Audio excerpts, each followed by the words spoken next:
Pada tahun 2013, seorang dokter bedah tulang yaitu Dr. Bruce Moseley yang tinggal di Houston, Texas, mengadakan sebuah percobaan yang menggegerkan.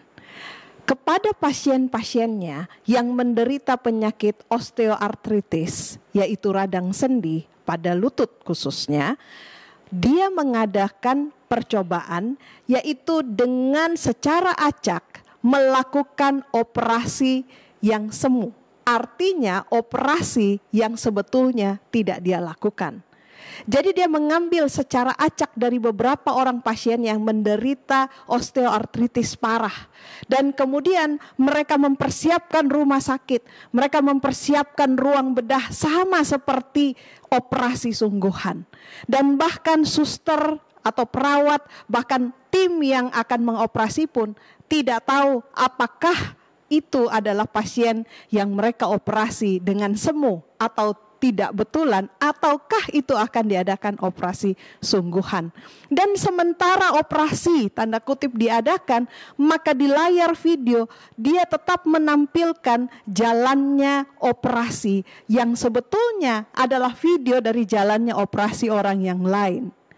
Nah, yang menarik adalah dari sekian banyak pasien yang menderita radang sendi setelah mengalami operasi yang walaupun operasi itu adalah operasi yang semu atau tidak betulan ada operasi, setelah 2 tahun ketika diteliti mereka mengatakan bahwa setelah operasi itu dilakukan, mereka yang tadinya tidak bisa jalan atau sakit sekali lututnya ketika jalan, maka kemudian mereka bisa jalan.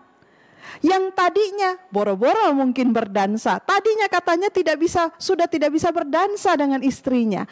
Tetapi setelah operasi yang semu itu, yang mereka tidak tahu bahwa itu sebetulnya tidak ada operasi yang terjadi, mereka kemudian bisa berdansa dengan istrinya, bisa berjalan ke sana dan kemari.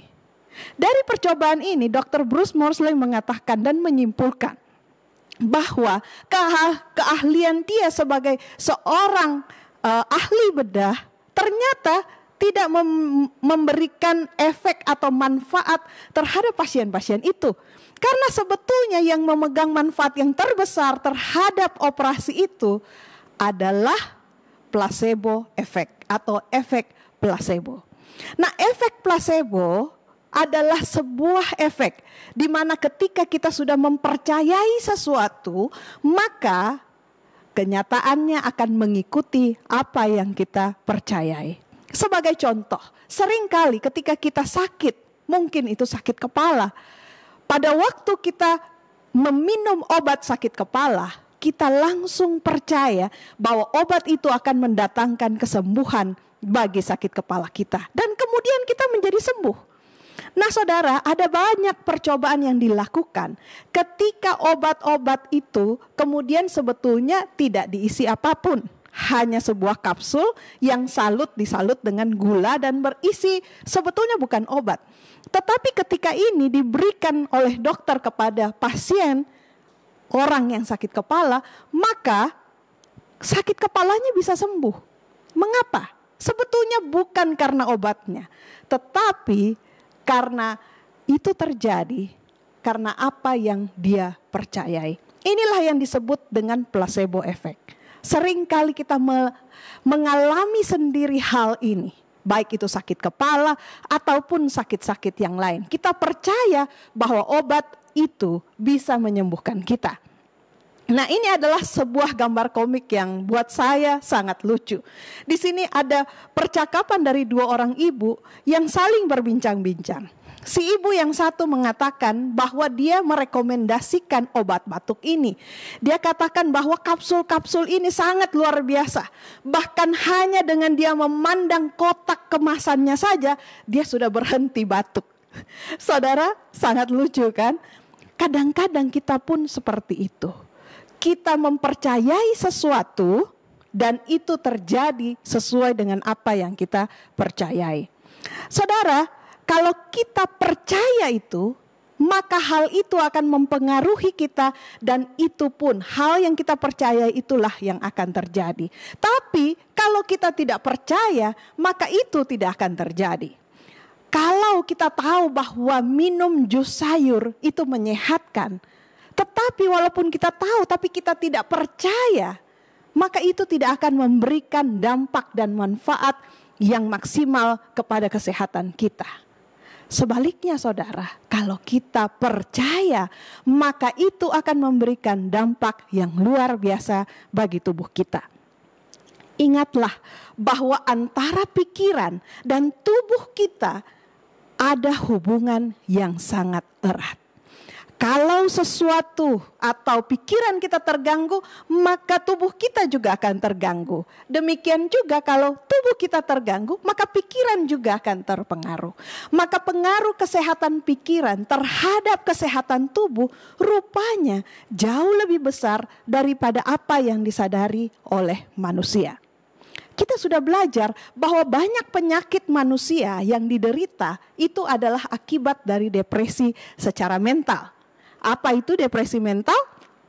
Kesedihan, kegelisahan, ketidakpuasan, penyesalan, rasa bersalah, tidak percaya. Semuanya ini menghancurkan kekuatan tubuh dan mengundang kerusakan tubuh serta kematian. Saudara, ingat kita punya pilihan.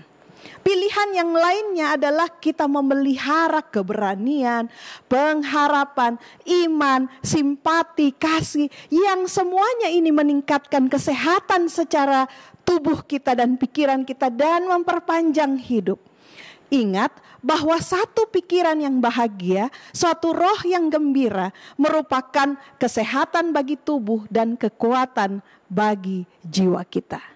Saudara, ingat sekali bahwa pikiran kita sangat berpengaruh terhadap tubuh kita lebih daripada apa yang kita sadari. Pada kali ini kita akan melihat bahwa bukan hanya kita akan menjadi seperti apa yang kita makan, tetapi juga akan menjadi seperti apa yang kita lihat.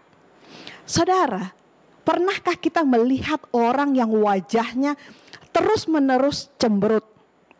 Saya sering bertemu dengan anak-anak yang wajahnya sering sekali, hampir selalu cemberut. Saudara, kalau kita lihat wajah orang yang selalu cemberut, bagaimana respon saudara? Apakah saudara akan tersenyum? Tidak. Ketika kita melihat ada orang lain yang bermuka masam atau cemberut, maka secara refleks muka kita juga akan mengikuti, wajah kita akan mengikuti bagaimana raut wajah dari orang tersebut. Dari anak-anak hingga mungkin dewasa, kita melihat bahwa cara kita berpikir mempengaruhi raut wajah kita.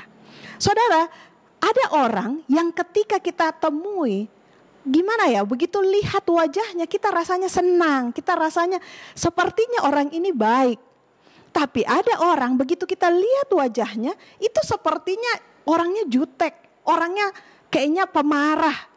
Karena itu bisa dilihat dari raut wajahnya. Bukan masalah muda atau tua. Kadang-kadang kita bisa melihat ada orang muda yang terus cemberut, justru lebih tidak enak dilihat daripada kalau kita melihat seorang yang walaupun sudah tua tetapi sering tersenyum. Saudaraku, melihat wajah orang yang senang atau sedih itu mempengaruhi pikiran dan perasaan kita dengan cara yang sama. Saudara, coba lihat gambar atau foto dari anak ini. Dia tersenyum dengan begitu bahagianya. Kalau kita melihat wajah yang seperti ini, tentu saja kita akan terbawa perasaan kita untuk merasa senang.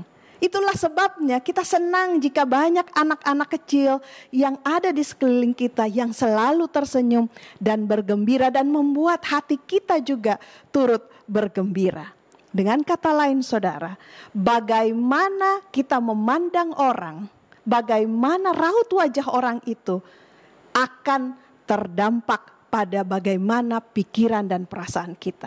Walaupun mungkin kita tidak bermaksud untuk mengikuti raut wajah orang itu, tapi tubuh kita secara refleks akan mengikuti ekspresi dari wajah orang itu. Contohnya, misalnya kalau kita taruh satu gambar atau foto di depan cermin kita, di dalam kamar kita. Kalau wajah itu, foto itu adalah wajah yang selalu cemberut, percaya deh, pasti setiap kali kita bangun tidur, ketika kita lihat gambar itu, maka kita pun akan menjadi cemberut. Sebaliknya, kalau yang kita lihat adalah wajah yang tersenyum, maka kita akan cenderung untuk tersenyum ketika kita bangun pagi. Dengan konsep pemikiran seperti itu, saudaraku, sebenarnya wajah siapakah atau apakah yang harus selalu kita pandang agar dampaknya akan positif atau akan mempengaruhi kesehatan tubuh dan jiwa kita? Saudaraku, kalau kita memandang terus kepada Yesus, maka tubuh kita akan mengikuti apa yang kita lihat dari Kristus. Memandang Yesus bukan hanya ketika kita memandang fotonya atau memandang gambarnya, tetapi yang terlebih lagi ketika kita lihat Yesus, kita merindukan untuk menjadi lebih serupa dengan Yesus. Artinya kita rindu untuk memiliki karakter yang serupa dengan Kristus. Karakternya menjadi karakter kita. Bagaimana kita tahu karakternya? Adalah dengan mempelajari Alkitab. Saudaraku, masih ingat cerita tentang ular tembaga? Pada waktu di mana orang Israel mengalami ada banyak ular tedung yang datang kepada perkemahan mereka. Tetapi Musa mengatakan bahwa kalau kamu dipagut ular itu, kamu harus memandang ke atas kepada ular tembaga yang ditaruh di atas tiang. Jangan lihat ke bawah, tetapi dengan iman pandang ke atas. Maka demikian pun kita yang hidup saat ini.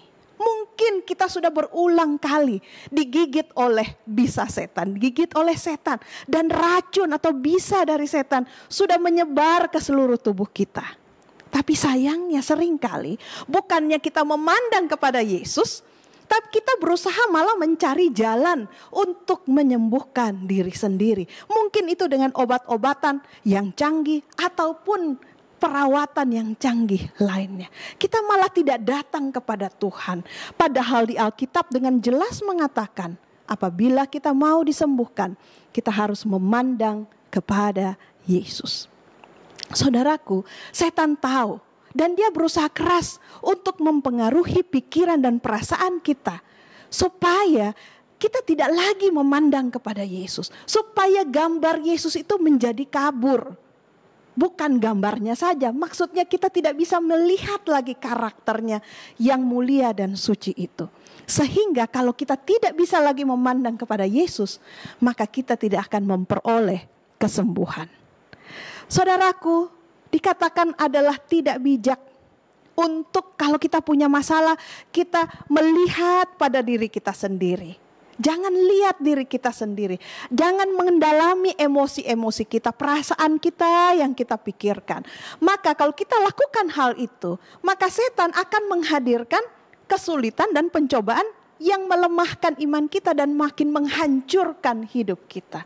Saudaraku, satu tips yang sangat berharga yang saya bisa bagikan kepada saudara pada saat ini adalah ketika kita berada di dalam masalah, ketika keadaan menekan kita, jangan melihat diri sendiri. Pandang kepada Yesus, lihat kepada Yesus, berserulah kepada Yesus untuk mencari pertolongan. Saudaraku, bagian yang terpenting sebetulnya dari pikiran kita berupa satu organ yang disebut dengan frontal lobe, otak bagian depan. Karena sensori kita terdapat pada otak bagian depan. Dan setan tahu persis, kalau otak bagian depan kita ini rusak, maka sulit bagi kita untuk bisa mendengarkan suara Tuhan. Pertanyaannya saudara mungkin ditanyakan, bagaimana caranya sehingga otak bagian depan ini bisa rusak? Nah, ini menarik. Saya tidak hanya berbicara kerusakan secara jasmani atau fisik. Tapi saudara, otak bagian depan kita bisa rusak ketika kita menghabiskan terlalu banyak. Mungkin melihat gadget kita, melihat komputer kita.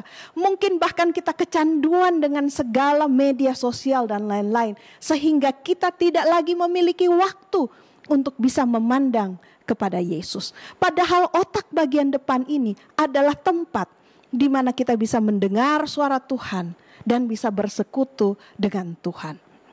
Saudara, zaman sekarang kita dibombardir dengan berbagai media. Ada yang televisi, ada yang berupa games, dan kita lihat ada begitu banyak anak-anak bahkan orang dewasa yang kecanduan dengan games, dengan televisi, dan bahkan media-media yang lainnya. Bahkan anak-anak saat ini ketika mereka dimanjakan dengan begitu banyak gadget dan begitu banyak media-media yang lain, ketika gadget itu ditarik dari mereka, mereka kemudian mengamuk, mereka kemudian menjadi marah. Saudaraku, you are what you see. Kalau yang kita lihat adalah film-film superhero, maka kita akan berpikir, kita akan merindukan untuk menjadi superhero. Siapa yang saudara pandang setiap hari?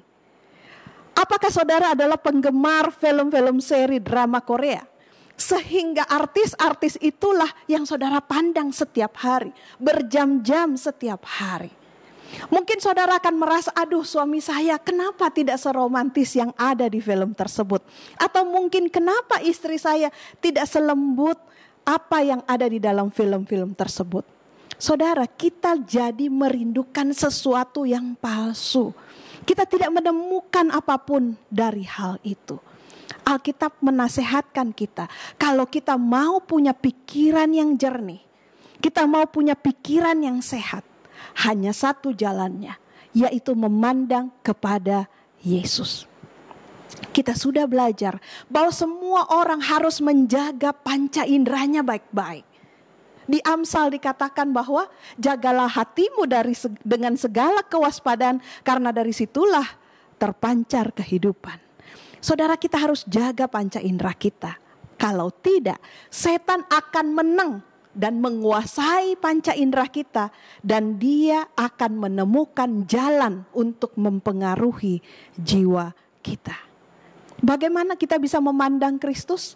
Adalah dengan membaca firman-Nya, merenungkan firman-Nya, dan kemudian bahkan menghafal firman-Nya dan menyimpannya di dalam pikiran kita. Selalu lihat kepada Yesus.